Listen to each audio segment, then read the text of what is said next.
In the past, living in Qatar can be a mix of pinnacle, dangle and unpredictability, as the country has its pros and cons.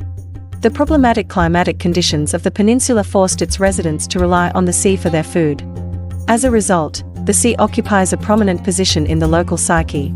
Sea-based activities frequently feature in works of literature and folklore. The country slowly adopted a figurative art culture during the oil boom. The Arab, Hadar, and Abd are the three main groupings of people in Qatar. Nomads from the Arabian Peninsula are the Bedouins lineage. When referring to Iran-Qatari peoples, Hadar refers to those whose ancestors came from the present-day countries of Iran, Pakistan and Afghanistan. In Arabic, the term Arab refers to people descended from slaves taken to Egypt from East Africa. If you're thinking of living in Qatar, here's what you need to know. Rules for immigrants in Qatar. You can't leave the country without authorization from your supervisor. There is the document authorizing your departure from the country. Your employer, referred to known as your sponsor, must first grant you an exit permit that you must produce to customs along with your passport if you plan on traveling outside of the nation. Travel is out of the question if you don't have a permit. In some hotels with 4 or more stars, alcoholic beverages are served. To receive a license to buy alcohol for personal use, you'll first need to get a statement from your employer stating that they're okay with you doing so. There is just one liquor store in Qatar, and you can only spend 10% of your monthly income there. Once you've purchased the alcohol, you must immediately return it to the store and not pass it on to anybody else. There aren't any sick folks here. You must be in good health if you wish to live here.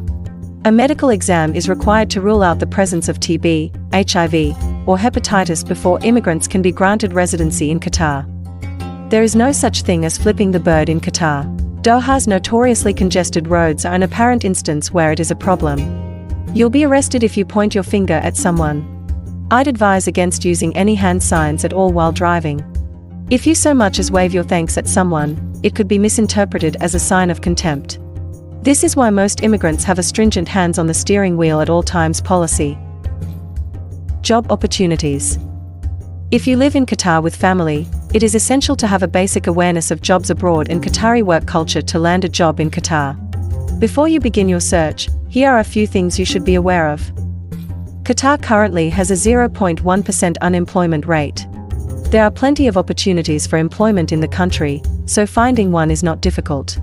In 2018, the country's GDP was approximately $9 billion, making it one of the fastest-growing economies globally. The country's most significant industry is oil and gas. This is the finest industry you may be a part of to find work in Qatar. Manufacturing and banking, insurance, and real estate are a significant part of the economy. Building and construction are also two of Qatar's most influential businesses in terms of employment for you to get money. Particularly in the run-up to the FIFA World Cup 2022, which will occur there. It is, however, predicted that this industry will slow considerably following this historic occurrence. As a result, the country is home to numerous branches of major international corporations. Despite this, there are several big local businesses. Wokard, Qatar Steel, and Meshed are just a few examples. Doha's current employment market.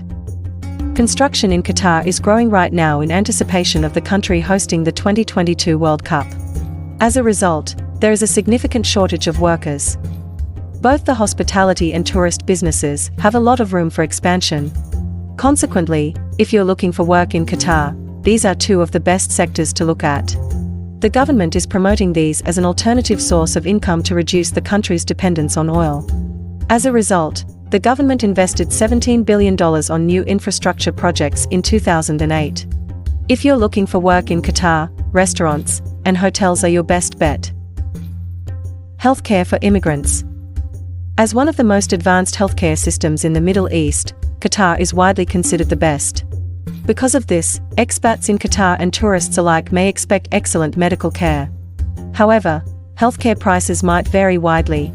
Healthcare subsidies are available to some immigrants through the national healthcare system. The cost of healthcare can skyrocket if this affordable healthcare is not accessible in your area. To get the best possible care while you're in Qatar, you must know how the healthcare system there works and whether or not you'll need health insurance before you go. Insurance in Qatar. Overview. In Qatar, The insurance industry is expanding at a rapid pace. 5% of the market share in the MENA region is represented by annual premiums of around $3 billion. However, the adoption rate is low, currently below 2%, compared to the average of 8.9% amongst OECD nations. Many immigrants moving to Qatar have led to an increase in insurance. The 5 largest corporations dominate over 80% of the market's insurance business. As a result of Qatar being an Islamic country, Sharia-compliant Islamic insurance is available through cooperative groups. Your company must first register with the Ministry of Interior's Immigration Department to begin the procedure. Before this, you cannot apply. You'll need to give a copy of your trade license as proof of your status as an employer. You will receive an expat card and a resident card if your application is successful. Cost of living. Doha, Qatar's capital and largest city, has a thriving expat community of about 900,000 people. Doha boasts many cultural attractions, from its gleaming skyscrapers to the historic Souk Waqif. Tax-free expenses, high wages, and improved quality of life are reasons immigrants relocate to Qatar. Doha's financial area and other parts of the city get plenty of sun throughout the year.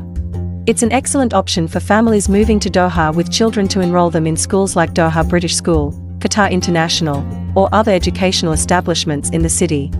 Are you in the mood for a snack? Then head to Turkish Central, where you can enjoy a variety of Middle Eastern dishes, or Aqua Lounge, where you can relax and enjoy some shisha. There are 420 internations communities worldwide, making it the most extensive worldwide network for immigrants. Get to know the local immigrants before you move or travel abroad to not feel like a stranger.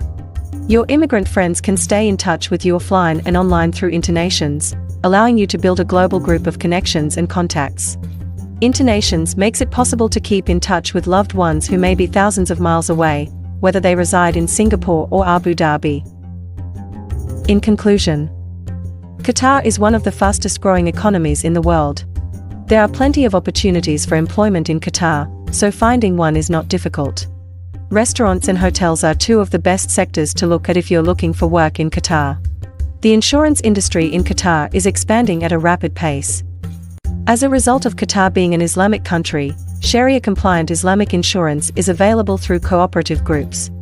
Immigrants moving to Qatar have led to an increase in insurance. The cost of healthcare can skyrocket if it's not accessible in your area. Doha, Qatar's capital and largest city, has a thriving immigrant community of about 900,000 people. Doha boasts many cultural attractions, from its gleaming skyscrapers to the historic Souk Waqif. Internations makes it possible to stay in touch with loved ones who may be thousands of miles away. Thank you for watching. Please leave a thumbs up if you like it and a sub if you loved it. You can visit our website expatrace.com or visit us on all social media platforms. Ciao.